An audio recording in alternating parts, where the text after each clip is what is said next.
Hello and welcome back to another episode of Inside the Asperger Studios. What happens when science, strength, and self-understanding all collide? Today's guest has turned his passion from movement into a mission, earning a PhD in kinesiology, building his own fitness brand from the ground up, and all doing it as an autistic entrepreneur. This story is about drive, breaking molds, and redefining what strength really means, both inside and out. So sit back, relax, and grab your favorite beverage, and let's learn more about him. See you there. I wanna believe in the truth, but only see what I'm shown. Got the freedom to choose, but can't decide on my own. Follow what the group is thinking, bottle up my intuition till it's popping up. Hello and welcome back to another episode of Inside the Asperger Studios. Today I'm joined with Mark Fleming. Welcome to the show, Mark. Hi, thanks for having me. Not a problem. So why don't we start off with, why don't you tell me a little bit about yourself? Yes, Dr. Mark Fleming just graduated with a PhD in kinesiology. I own a fitness brand called Equally Fit that works with individuals with disabilities. I used to own a studio that was a gym type studio that worked with people with disabilities. Um, yeah, so that's me in a All right. nutshell. So let's start with your path. What first drew you to the field of kinesiology and how did your journey evolve into earning a doctorate? Yeah, so growing up, I was big into sports. I played sports throughout elementary, middle, and high school. Got to college, thought I was going to be going to the FBI and behavioral science stuff because that's around the time, all the Mind Hunters and all those shows were out. So I was like, that's the route I'm going to go. After only about, I don't know, one semester in, I found out that I needed to go 3 years in Quantico and then wouldn't be able to pick where I wanted to live. At that point, I was very big on staying in the Southeast, warmer weather. Still that way, still don't really like cold weather. Turns out, there's reasons for that, but so I floated around college for a little bit trying to figure out what I was going to do. Ended up taking a lot of sport electives, so like soccer, running, stuff like that, just to pass the time, get those out. And then my friends started to graduate, and I was like, oh, I probably need to, figure out what I'm going to do. So the closest degree that would allow me to graduate in the quickest time was exercise science. I was like, I don't really know if I want this. I tried a class in athletic training, which is quite different. Um, and so I took a class and I was like, hey, this is nice. I like the body, not having to deal with blood or anything like that. So, progressed into it, really enjoyed it. And then decided after a year being out of college and not really going anywhere in the field that, hey, let me go back, get my master's, and found even more joy in it. And so it wasn't until after I got my master's, I was actually working in ABA and working with children with autism or autistic children and coaching for Special Olympics that I kind of saw a gap. And so I was like, you know what? I'm not really in the field of my choice right now. Let me see if I can find a fit for me. And turned out it worked really well. Now, you are autistic, of course, right? Yep, I was diagnosed um, PDD, NOS when I was like two or three. Hmm. That got me OT, PT, speech therapy. And then when I moved, my family moved when I was about 11. And due to those changes, I believe I had a regression socially. And that led my parents to going to get me tested again. And that's when I formally got Asperger's or what is now autism level 1.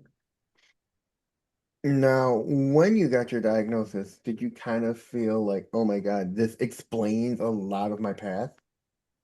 Not exactly. So, um, a lot of what I was told my diagnosis was the social aspect. Mm. And up until that point in elementary school, I was actually popular. I went to sleepovers. I was very active in sports. Like there wasn't, I didn't see an issue. I didn't see any differences. Yeah, I didn't like the sound of my voice. I went to OT, PT in speech, but my stepbrother at the time also went to those therapies, so I didn't see it as being abnormal.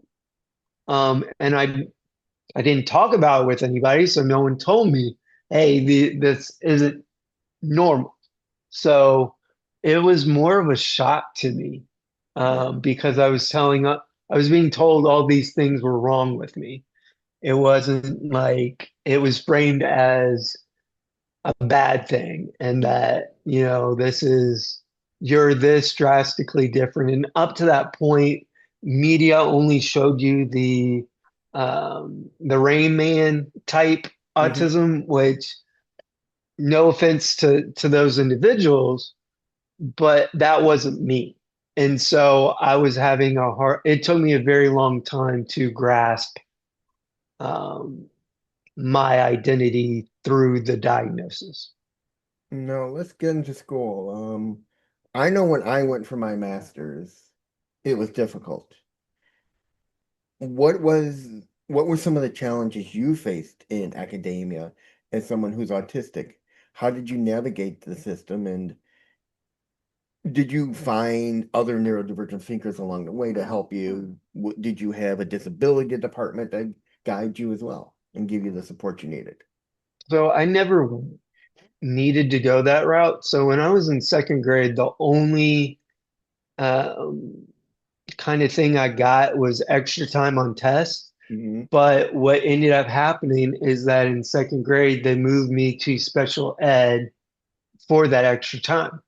And these were kids that needed a lot more help than me.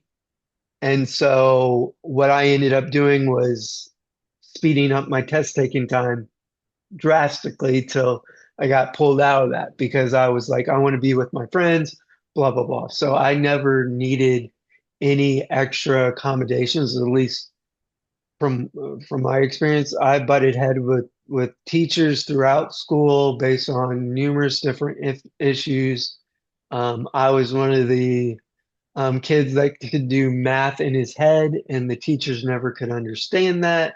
And I would always get in trouble for it, which kind of diminished my ability towards math skills to the point where I was failing in college because I was trying to do things the normal way instead of the way that worked for me. Um, so I didn't really have um, that sort of guidance. Again, I was a good test taker. My problem was mainly ambition and focus.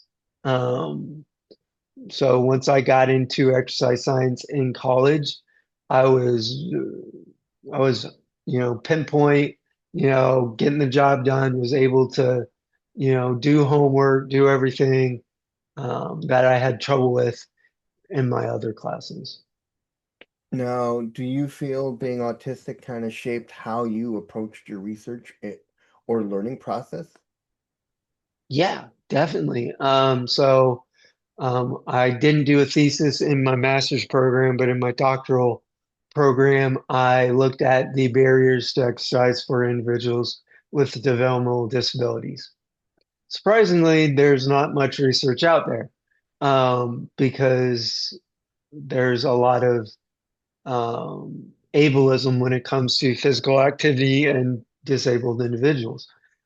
So I was able to say, hey, this needs to be done because these individuals need this just like everybody else.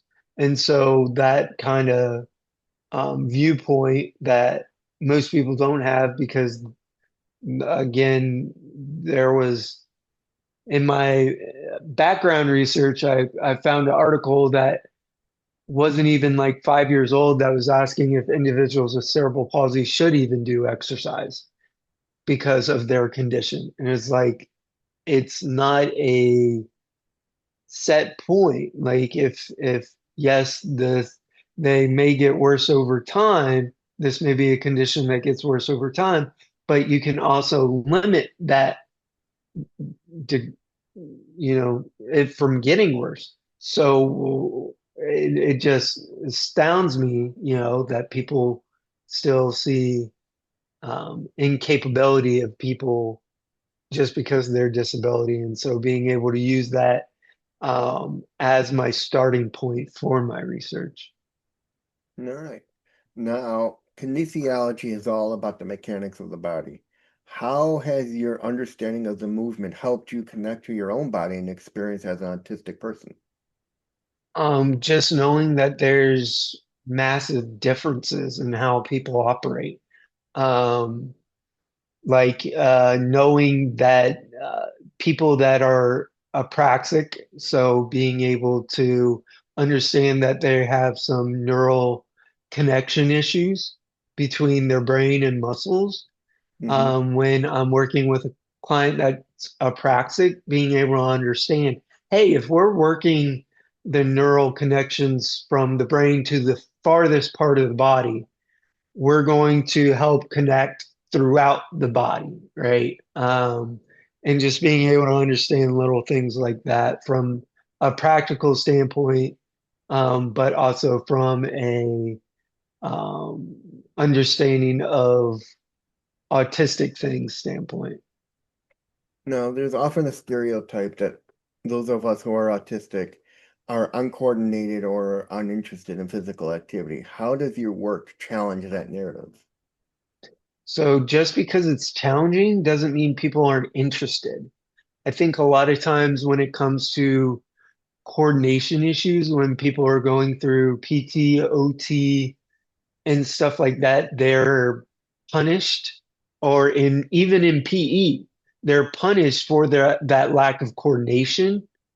And instead of giving time and effort and space to grow, they're essentially punished, whether it's verbally or whatever, for those challenges. And guess what happens when we're punished by something? We're just going to stop.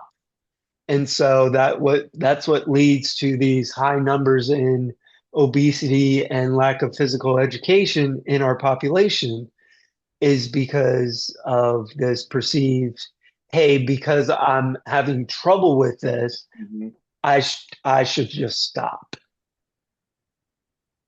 Now, what does inclusive fitness mean to you beyond just accessibility?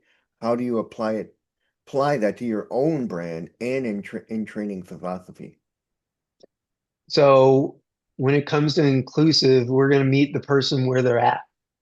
We're not going Right. to overstress a individual. A lot of times when you're dealing with neurodivergence, you're going to have a different individual every all different days. So I'm not going to expect the same thing every single day. The fact that the person's showing up, I'm going to commend. I'm going to say, hey, you're here, you're trying. Because again, we're going from basis of doing things a certain way to, hey, we want to make this a life learning experience. And it's not going to be life learning if you come to me and I'm like, okay, we're going to do the same thing we did yesterday, even though I see you're about to have a meltdown. Because if you have a meltdown while you're with me, guess what you're going to associate me with? That meltdown. And Hmm. guess what I am associated with? Exercise. So now you're associating exercise with a meltdown, and thus you're not going to want to do it because last time I tried, I had a meltdown, and I don't want to do that because no one wants to have meltdowns, No. right? Regardless of who you are. And so being able to recognize that people are different on different days and being able to understand the big picture of what inclusive fitness is and the idea of wanting it to be a life learning experience. Now, tell me about your fitness brand. What inspired you to create it, and what makes it different from mainstream fitness programs? So I touched on this a little bit. So when I was doing ABA with autistic children who were doing OT, PT type therapies, Mm-hmm. I would see the same movement pattern deficiencies in the 30 and 40-year-olds that I coached in Special Olympics. What that told me from my background is that there was a physical activity gap, right? Because in OTPT, they pretty much get you to that goal and they're like, okay, bye, have a good life, right? There's no follow-up. And so that told me, there's an age gap. By the time they're in their 30s and 40s, we're dealing with diabetes, hypertension, all these other issues on top of the motor deficiencies, because now their parents or caregivers or whatever are now saying, hey, you need activity because the doctor's saying they need activity. And so that's where the inspiration came from. Um, and so, obviously knowing all that, that's kind of what designed the path. Remind me what the second part of that question was. I went on a tangent. Um, hang on a second. I don't. Oh, here. How do you tailor your fitness? I don't remember what it was. So if you want it as how I tailor my fitness, so when it comes to uh, each individual, I take them Mm-hmm. as is, right? I Mm-hmm. don't try to be the expert on that disability, whether it's Right. autism or it's cerebral palsy, Down syndrome, because everybody's different, right? So when they come to me, I sit there, I talk with them about how they believe their disability will be affected in this kind of environment, whether it's virtual, in a particular gym, whatever, so that I can tailor their program around that. Now, how do they find out about you? I mean, that's got to be the big question here is, yes, the doctor would tell, is it mostly doctor referrals to you, or do they seek you out? How do they find out about you, and what So is a the lot of my clients find me through client referrals. So my clients tell their friends. Mhm. Um, it's mainly a word of mouth type business. Obviously, I do as many podcasts, as many interviews, as many things as I can. And now that I'm getting more settled where I'm at, I'm going to start to go to events again. That's another thing I did when I was living in Tampa and had the studio. I would go to events almost every weekend if I could, and get in front of people because you're dealing with a population that is a little weary of new people, new things. And so, if I can get my face in front of people to where they get to know me more, they get to know the brand, they get to know who I am, right? Because fitness is quite intimidating. When you mention fitness, exercise, gyms, people are intimidated right off the bat, especially a lot of uh, notions that a trainer is going to be this massive buff dude that's going to walk in and Mhm. yell at you and tell you, you got to sweat more and this and that, just getting in front of them and showing them, hey, I'm a relaxed guy. Like I'm not going to be yelling at you. I'm not going to be judging you for, what your body type is, because I understand from a psychological standpoint that our bodies are the way they are because they have to survive whatever we've gone through. Mhm. And my goal is to help you get your body to where you want it to be, not where society says it should be, where you're feeling comfortable in your skin to be able to do the daily activity that you do throughout your day so that you're not sore or tired at the end of the day, that you can, just successfully live your life in the way that you want to live it. Now, circle back to that question you wanted me to give you the second half to.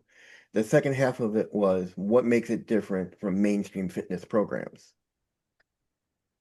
Who I am and how I interact with people.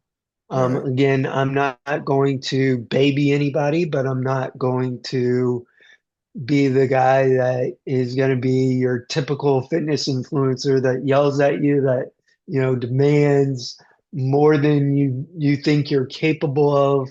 I'm going to plan things in a way that you almost don't even know you're improving.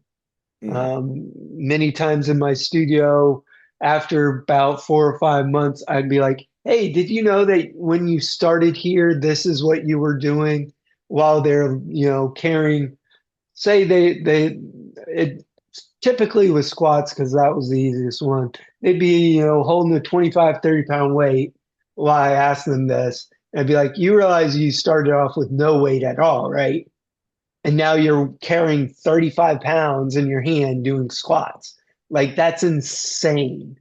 And they'd be like, "Whoa, wait, you're right. Oh my gosh. Where is the time? What has happened?" And it's like, that's what happens when you're working with someone that, cares about you more than the the progress of the weight, or focus on the weight that you're doing or the weight that you're losing. I focus on, hey, let's build a relationship. yeah. Um, let's focus on that, because if we're focusing on the relationship, on what you're doing in your life, what I'm doing in my life, you're doing the exercise without even realizing, hey, you're doing exercise. So now 4 or 5 months down the road, you're like, holy crap, I can't believe I'm doing all this now. This is awesome. Now, can you give me an example of an adaptation or approach that made a difference? Yeah. So, one of the things I typically use when I was in studio, and now it's more chairs, but I used a physical prompt for squats, Hmm. because a lot of people don't know how far deep you need to go. Some people can't go that deep, right? So Yeah. instead of sitting there trying to explain someone where I wanted them to go, I would just say, sit down on the ball, come back up. Sit down on the ball, come back up. Um, because you're also dealing with individuals that don't have spatial awareness. They don't have, they may have something like loose joints, right? Where they don't know, there's no perception, right? And so using things like that allow an individual to be safe about the environment, right? Because if they're going too low or extending too far, they could end up hurting themselves, and that could be a problem. And so being able to limit those things by adapting how things are done, because you go to a typical gym, they're going to tell you to go this certain depth and not be able to quite understand, that a individual may not be able to process that verbal cue. Now, what's one thing the fitness industry gets completely wrong when it comes to working with neurodivergent clients or those with different disabilities? I would say mainly what's needed, because a lot of people that are neurodivergent due to sensory issues and whatnot may need less activity at the jump, Hmm. because a lot of the fitness world is about showing, showing, showing, right? You see all those videos of there was one video where this kid, I mean, it got millions of views, I think. This kid that didn't have any arms was box jumping. There's no point for him to box jump, except that it looks cool on social media, right? And there's a lot of trainers that train like that. Oh my gosh, look at what my kid's doing. You gotta think, why are we doing that? What's the point? Is it really gonna help the individual? Someone that doesn't have any arms, doesn't make point for them to do that sort of exercise when you carry a lot of stability for that exercise in your arms, right? to Hmm. keep balance. Let's work on ensuring he's getting that balance first and the strength in his legs first, because those are, what he's going to be using for literally everything if he doesn't have arms. Let's focus on things like that, right? And when it comes to individuals that may not want to be the buffest individuals, the strongest individuals, let's work on just improving their daily life. So what exercises are going to improve that, right? You don't need to be doing burpees. Most people, unless you're actually doing burpees in some event, don't need to be doing burpees. It's just going to make them hate exercise, right? Hmm. And that's the last thing you want, especially with people that may not like sweating. They may not, enjoy the heat. They may not, you gotta be a little more adapting to the person's needs instead of, hey, this looks cool or this is what I do.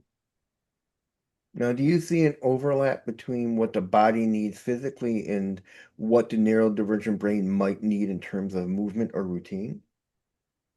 Yes, definitely.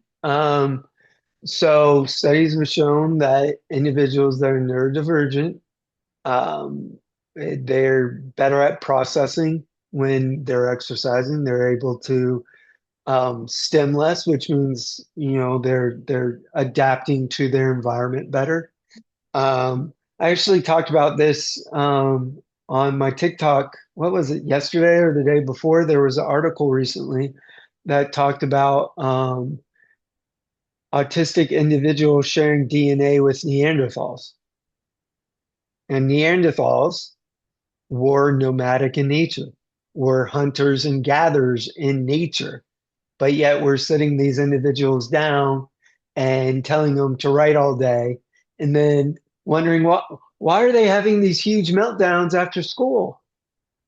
Because they're not getting movement, because our bodies have actually not evolved to our current lifestyle. Our bodies are still in the nomadic, not even just neurotypicals. Our bodies are in that nomadic hunters and gatherers type um, mindset. And so we all need that movement to be able to think better, to be able to memorize better, to be able to do essentially everything better. And obviously, if the first, I always, there's no, I haven't seen any research on this, but I have a strong belief that since the first 8 weeks of a physical activity program, the biggest change within the body is neurological. It's Hmm. being able for the brain to process how much force is needed to do a activity. My thought process is if that's doing that while that's a sensory type thing, right? If that's being built while you're getting adjusted to that, who doesn't say the other sensory aspects aren't improving as well, right? Hmm. So I think there's a great need for neurodivergent individuals to be active, because neurodivergent means multiple things besides autism, right? Hmm. We've seen improvement in depression, we've seen improvement in trauma, we've seen Hmm. improvement in other different areas of neurodivergence. Now, how do sensory sensitivities, whether it's clothing, noise, or gym environment, play a role in designing a comfortable fitness experience? It plays everything, because if a individual isn't comfortable, they're not going to view it as a comfortable experience, right? So when I had my gym, I would have, the lights off, no sound, unless an individual asked for it, right? If an individual was sensory seeking, then yes, I would add music. I would have the lights on. I would be, you know, hype, right? I would give them that seeking that they were offer they needed.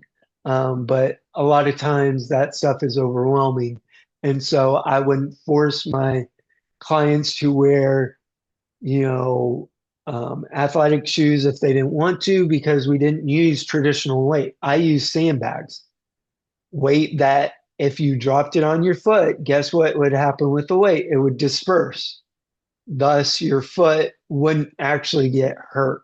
And so they would be allowed to be comfortable. You know, if someone showed up in jeans, okay, cool. We're just going to work around that. Squats are going to be a little difficult, but hey, you know, that if that's what you want to wear, that's what we're going to wear. So it's literally the starting point for individuals with sensory issues. Now, have you done or encountered any research that connects movement with emotional regulation or executive function in the autistic individuals? So there is some research that has shown improved executive functioning in autistic individuals. However, most of that research was mainly looking at um, maladaptive behavior.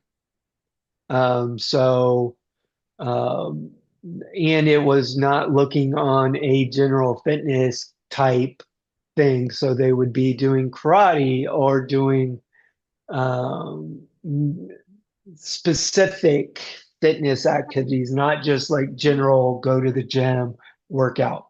But there have been seen improvements in executive functioning in all aspects for autistic individuals when it comes to exercise.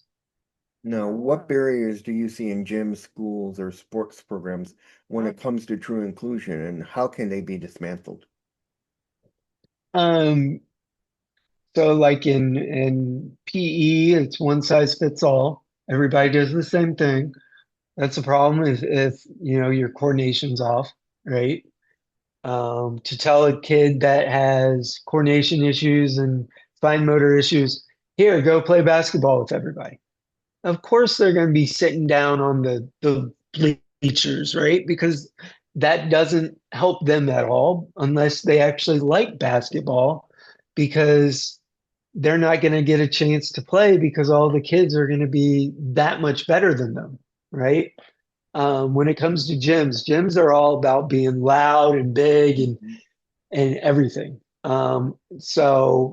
Which I had another video about this week, is that when you're neurodivergent and have sensory issues or don't like a lot of people, something I do is I contact the gym to understand their off hours. Off hours are when there's not a lot of people there.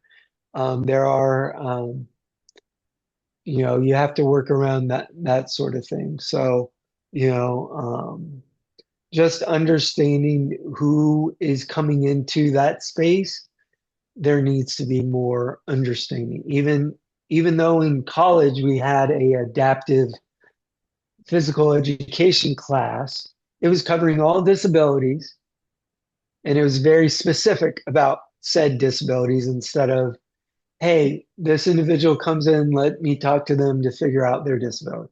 Because you memorizing all the disabilities and everything that could be a part of them is going to cause a educator to be like, nah, I'm once this class is over, it's out of my mind, right? Until some kid comes in my class and I may, you know, be a little more understanding, but you know, you got to take who's coming into that place and kind of try to adapt to them. Now, if you could rewrite the curriculum in schools to better serve those of us who are autistic or disabled students, what would you include? Oh, geez, that's a good one. Curriculum. Have more pathways to learning. During my biomechanics class, which I didn't do very well in because I had no physics background at all. I would constantly have to stand up in class because I needed the kinesthetic version of understanding the body, right? And so your muscle inserts at this point, its origin is at another point. So I literally have to like stand up and look, move my body, try to understand it. Thankfully, I wasn't called out for it because other kids were doing it as well because biomechanics is really hard to understand. But doing that in other classes as well, because colleges and you're really just told sit down, learn, take notes, right? That's all you're told to do. I was good at listening, but I had to be doing something else while I was listening.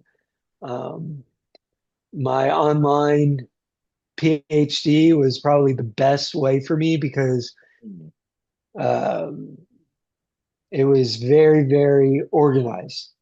You would you would watch lecture and have two dates for assignments, Wednesdays and Sundays. Wednesdays and Sundays. Every single class would be that Wednesday and Sunday, which allowed me to program my weekend, right? Where I was doing this on this day, this on that day, which, some classes you wouldn't know. Like I would fail almost every first test because Mm, I wouldn't know what was expected of me, if the teacher was going to be throwing curveballs, if they were teaching from the book or teaching like testing from the book or testing from the lectures, like it would take me a while. So um, getting that structure kind of globalized throughout, the entire school base because we tend to put a lot of focus on, the teacher has to do everything their way.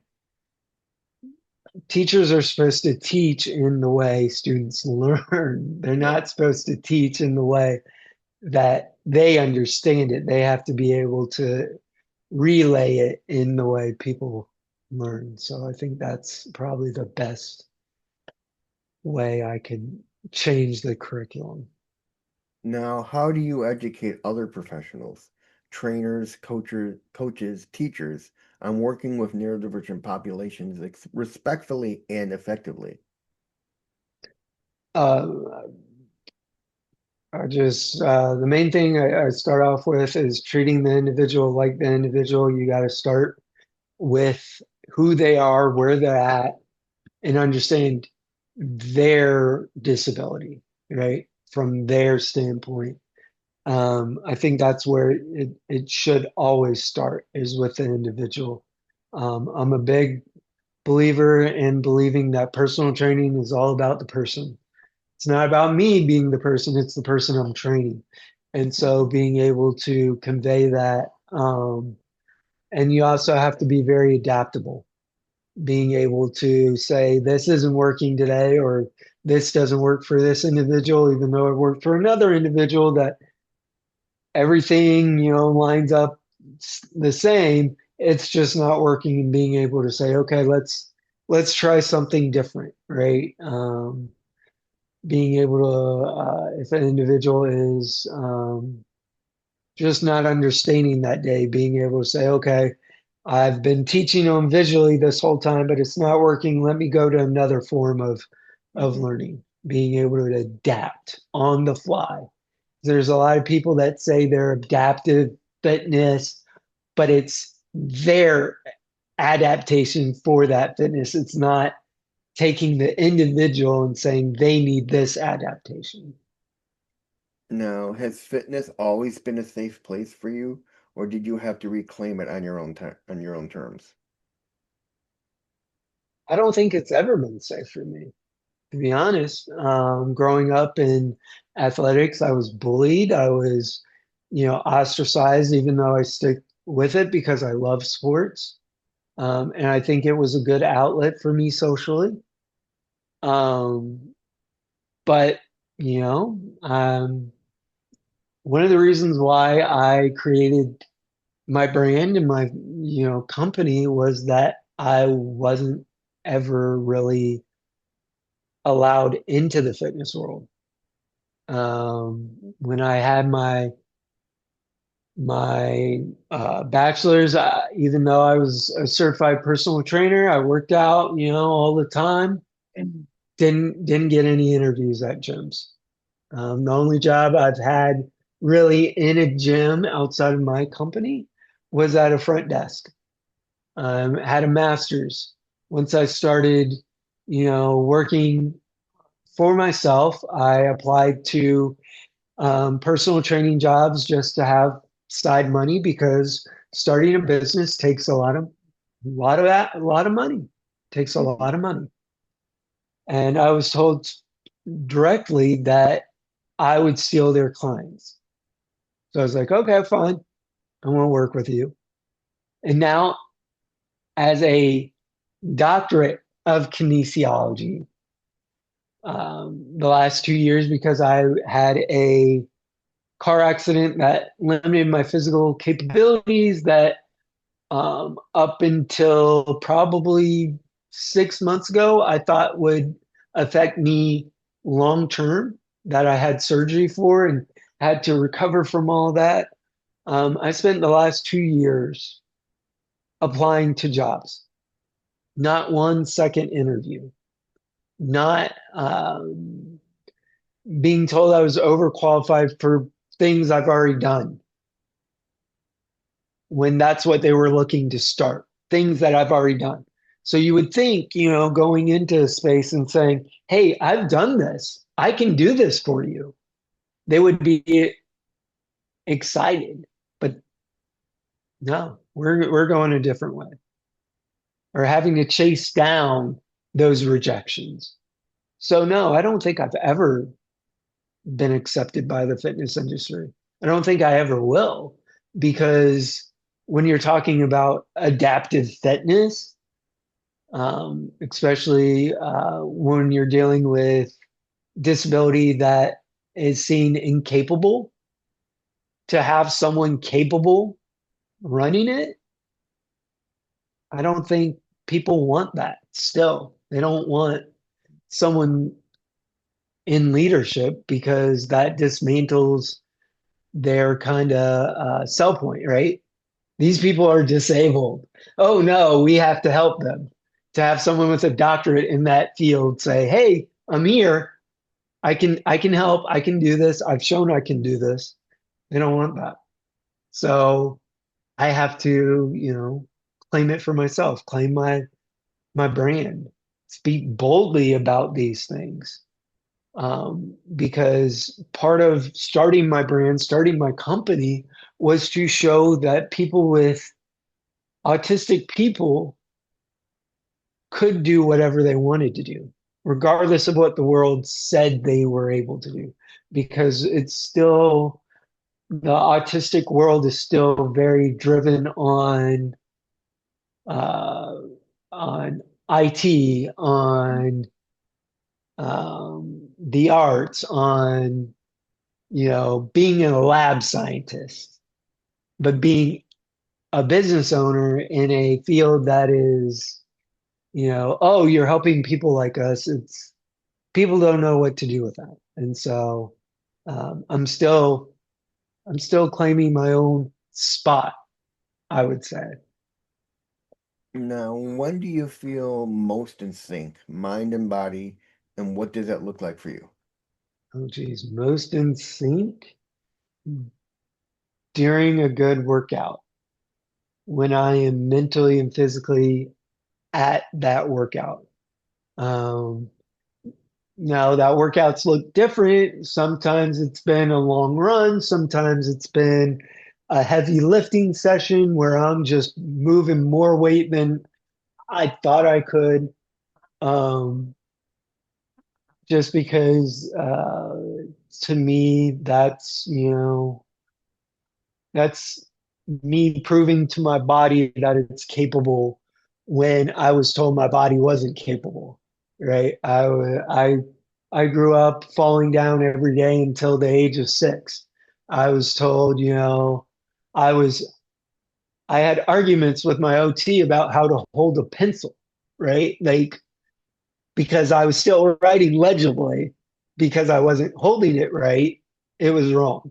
So, um, it's reclaiming that ability that I can do those things. All right. What does success look like in your work, not by the industry, but by your own values?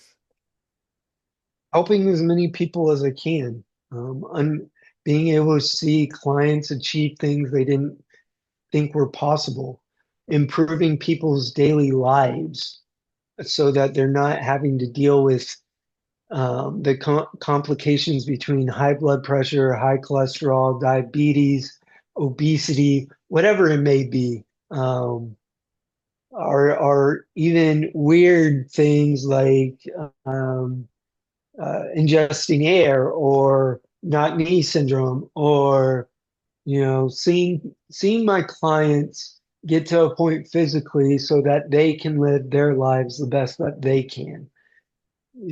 I was always overjoyed seeing clients, and still do, that end up getting jobs that had barriers to getting jobs, and then being able to do them on a day-to-day basis, and being able to afford things on their own, and being able to do the things they love on their own because they can finally believe in themselves. Now, what's your vision for the future of fitness and movement space? What would a truly inclusive system look like? I think you have to start with including individuals within the disability realm in leadership positions that lead the front to, if you're a nonprofit or whatever, saying, hey, we need to take a seat back because these people live it every day, right? Mhm. We're seeing it in other sectors, right? Especially in advocacy. But when it comes to fitness, there's little out there. Um, there's, I've stated that before. So, that I think that needs to be the forefront, because we're going to reach a point where there's going to be all these experts that don't know where to go to because no one is allowing them in, right? There's only so far you can get on your own, right? You have to have someone believe in you, right? Um, you can't have um, you can't have a board president if you're never on a board, right? You can't climb up the ranks until you're allowed in. And so you have to allow these individuals in, that are trying to get in. Now, what advice do you have for autistic individuals who are curious about fitness but feel overwhelmed, judged, or unsure where to start? First off, starting is more than half the battle. So just going for a 5-minute walk can be tremendous. But you can always, reach out to me. I am um, I'm open to talking to pretty much anybody, because I understand that physical activity can be very hard for people, no matter who you are. It can be very hard, and the expectations that come with starting a program can seem overwhelming, and finding someone that understands what steps you need to take is kind of hard. And just because there's not many people out there that are like us, that are in the fitness world. And True. so, reach out to me is probably some of the best advice. And finally, where can people find out more about you online and learn more about you? Yeah, so you can go to, obviously, equallyfit.com. That's the business website page. But also, I am pretty much the tag for pretty much everything is Dr. Mark. So official underscore Dr. Mark in most places, on Instagram, TikTok, Facebook. I'm pretty active on all of those. So yeah, And that's it, ladies and gentlemen. I'm Reed Miles. That was Mark Fleming, and I'll see you in the next one. Thank you, Mark. thank you.